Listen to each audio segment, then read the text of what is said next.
ডায়াবেটিসে ব্যায়ামের ভূমিকাটা নিয়ে অনেকের ভিতরেই বিভিন্ন রকম ধারণা প্রচলিত আছে। অনেকেই ভাবেন যে ডায়াবেটিস কমানোর সবচেয়ে বড় চিকিৎসাটাই হচ্ছে ব্যায়াম। অনেক রোগী এসে বলেন যে, "আমি হাঁটতে পারি নাই, ব্যায়াম করতে পারি নাই, এজন্য আমার ডায়াবেটিস বেড়ে গেছে।" আবার অনেকের কাছে ডায়াবেটিসে ব্যায়ামের গুরুত্ব অতটা বেশি নাই। আমি চিকিৎসা করতেছি, আমি খাবার কন্ট্রোল করতেছি, আমি সারাদিন এত কাজ করি, আমার আবার আলাদাভাবে ব্যায়াম করা লাগবে কেন? আসলে ব্যায়াম বলতে যেটা বোঝায় সেটা হচ্ছে যে আপনাকে আমাদের কোষগুলো একটা নির্দিষ্ট ধর্ম আছে।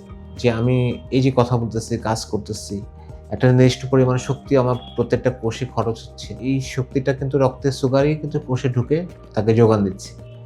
কিন্তু যদি হঠাৎ করে অনেক বেশি শক্তি আমার লাগে, তখন কিন্তু কোষের দরজাগুলো অটোমেটিক খুলে যায়। ইনসুলিন আর লাগে না এবং রক্ত থেকে গ্লুকোজগুলা কোষে যেয়ে কোষের শক্তিটা যোগায়।